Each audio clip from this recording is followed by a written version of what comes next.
अधिकाऱ्यांनी आश्वासन हे दिलं की ह्या सदोष मनुष्यवधाला जे कोणी दोषी असतील, या दोन मुलींच्या मृत्यूला जे कोणी दोषी असतील त्यांच्यावरती योग्य ती कारवाई करण्यात येईल. आणि जर समजा त्यांनी आता लेखी आश्वासन दिलेलं आहे त्यांनी आता आम्हाला, आणि तसं आम्ही ठिय्या आंदोलन करत बसलेलंच होतो तिथे.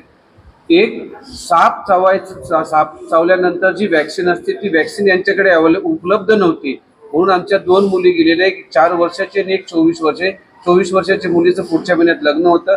काय आमच्यावरती बितली असेल ते आम्हाला माहिती आहे. ह्या संड झालेल्या अधिकाऱ्यांना त्याचं काही पडलेलं नाहीये. 3,400 करोडचं कल्याण डोंबिवली महानगरपालिकेचं वार्षिक बजेट आहे. त्यातला 2 करोड तरी आरोग्यावरती खर्च करा, 10% तरी त्याच्यावरती खर्च करा. आणि कशाला तुम्ही टॅक्स घेताय? आणि जर या अधिकाऱ्यांवरती कारवाई झाली नाही तर आम्ही उग्र आंदोलन करू आणि त्या शास्त्रीनगर रुग्णालय त्याला लॉक करून टाकू. बस.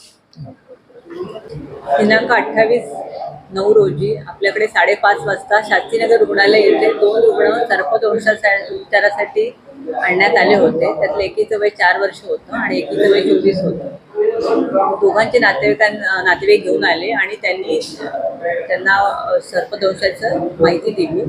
तर त्यावेळेला त्यांच्यावर ताबडतोब तिथल्या डॉक्टरांनी उपचार चालू केले आणि आपल्याकडे इंजेक्शन ASV जे अँटी स्नेक वेनम उपलब्ध आहेत. त्याच्यामुळे त्यांना दोघींनाही 10 वायल चालू करण्यात आल्या आणि त्याच्यानंतर त्यांची प्रकृती अतिशय चिंताजनक वाटल्यामुळे त्यांना ताबडतोब ठाणा सिव्हिल येथे शास्त्रीनगरच्या ॲम्ब्युलन्समधून संदर्भित करण्यात आलं. आपल्याकडनं योग्य ते उपचार वेळेवर देण्यात आले आहेत. आज त्यांनी आंदोलन केलं मॅडम, त्याला काय लिखित उत्तर तुम्ही दिले? काय आंदोलनाकर्ते ज्यांनी आम्हाला लेखी तक्रार दिली की योग्य ते उपचार मिळाले नाहीत आणि ॲम्ब्युलन्स मिळायला पण उशीर झाला असं त्यांच्या तक्रारी त्यांनी म्हटलंय.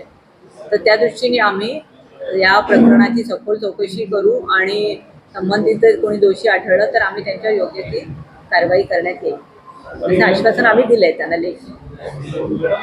पेशंटला दुसऱ्या हॉस्पिटलला का शिफ्ट करण्याची वेळ आली? तिथे सुविधा नव्हती का? आपल्याकडे ASV इंजेक्शन उपलब्ध आहे ते ताबडतोब दिलं, पण ज्या वेळेला काही व्हेंटिलेटर किंवा अशी जर गरज पडली रुग्णाला तर त्याच्यासाठी आपण त्यांना संदर्भित केलं. हॉस्पिटलला व्हेंटिलेटर नाही आहे. हॉस्पिटलला आता ICU ची सुविधा उपलब्ध नाही. कडू बोल वृत्तवाहिनी, सत्याचा कडवट आवाज.